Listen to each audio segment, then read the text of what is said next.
नमस्कार दोस्तों, welcome to एस्ट्रोदिक। आज हम बात करेंगे चंद्र ग्रहण के बारे में, जो साल का सेकंड और लास्ट चंद्र ग्रहण है। 7 और 8 सितंबर को पड़ेगा। तो बेसिकली ये भारत में भी दिखाई देगा और इसमें सूतक भी मान होंगे। एंड देन इसमें टोटल 3 घंटे 28 मिनट का ये टोटल चंद्र ग्रहण रहेगा। ओके, तो ये लास्ट आखिरी ये साल का आखिरी चंद्र ग्रहण है।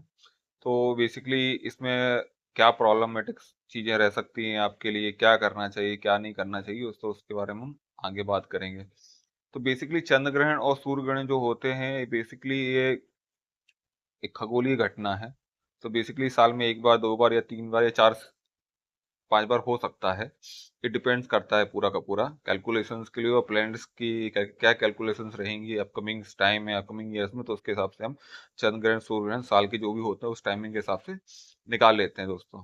तो बेसिकली चंद्र ग्रहण और सूर्य ग्रहण में रहता क्या है कि आपको चंद्र ग्रहण और सूर्य ग्रहण ज्यादा तभी प्रॉब्लमेटिक रहेगा कि अगर आपकी कुंडली में भी पर्टिकुलर वो ग्रहण दोष हो। जैसे कि अगर आपकी कुंडली में चंद्र राहु का कोई ना कोई ग्रहण दोष बना हुआ है, या फिर चंद्र केतु का कोई ग्रहण दोष बना है, किसी भी भाव में बना हुआ है, तो वो थोड़ा सा आपके लिए उस टाइम, वो टाइम पीरियड जो रहता है वो थोड़ा सा प्रॉब्लमेटिक रहता है। क्योंकि ऑलरेडी जब आकाश में ऊपर ये पर्टिकुलर ये इवेंट हो रहा है, चंद्र ग्रहण या सूर्य ग्रहण हो रहा है, और आपकी कुंडली में भी वो पर्टिकुलर है, तो फिर ये थोड़ा सा ज्यादा प्रॉब्लमेटिक रहता है।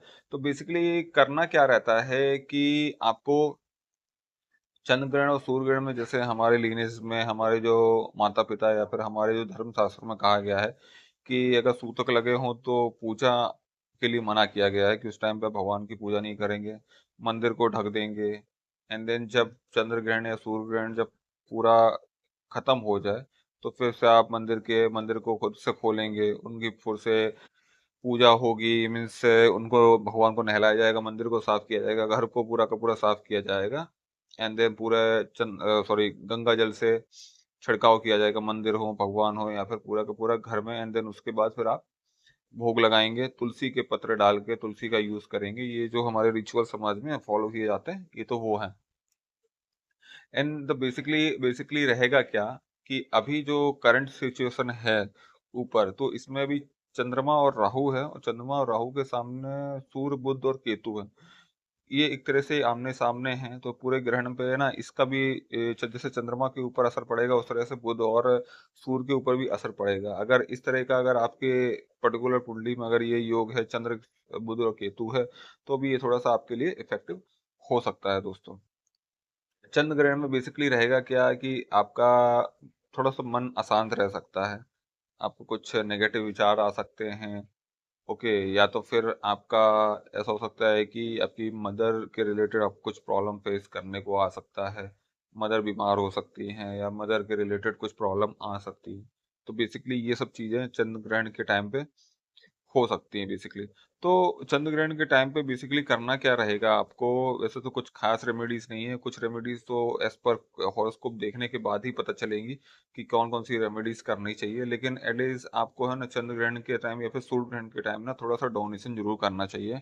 इवन जैसे कि आज चंद्र ग्रहण है, तो आप क्या कर सकते हैं, जब आपके मंदिर ओपन हो जाएं, जैसे कि चंद्र ग्रहण के बाद या चंद्र ग्रहण से पहले भी या फिर बाद में भी कर सकते हैं, तो आपको है ना खीर का दान मंदिर में देना है। इवन अगर आप खीर नहीं बना सकते हैं, तो आप क्या करिए, आप चावल, दूध और शक्कर और कुछ ड्राई फ्रूट्स पूरा लेके मंदिर में दे सकते हैं।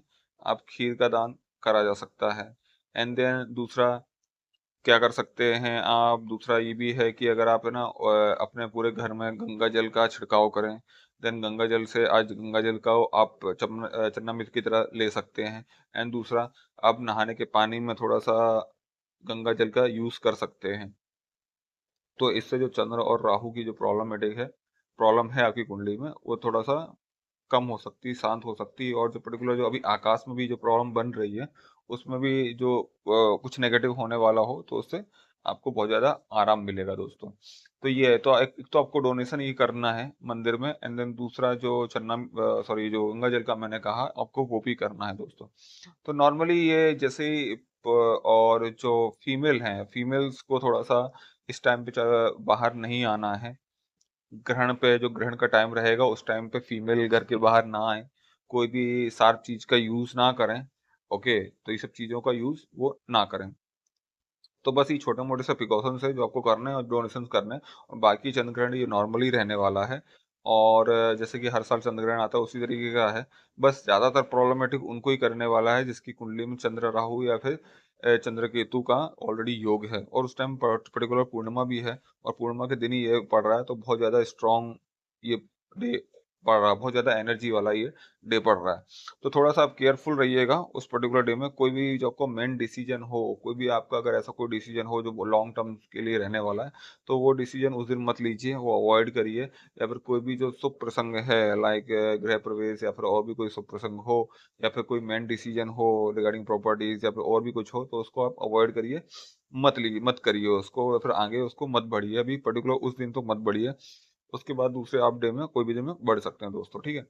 तो ये तो छोटा मोटा सा एक मेरा शॉर्ट वीडियो था सिर्फ चंद्र ग्रहण के लिए। फिर आगे मैं अभी पितृ चलने वाले हैं अपना, तो अपने पितृदोष के बारे में, और अभी जो अपना पितृपक्ष स्टार्ट होने वाले हैं उसमें आपको कौन कौन सी रेमेडीज करनी है उसके बारे में भी मैं अभी वीडियो बनाने वाला हूँ दोस्तों। तो प्लीज़ आप कंटिन्यू रखिएगा और मेरे वीडियो को लाइक करें, सब्सक्राइब करें। थैंक यू दोस्तों।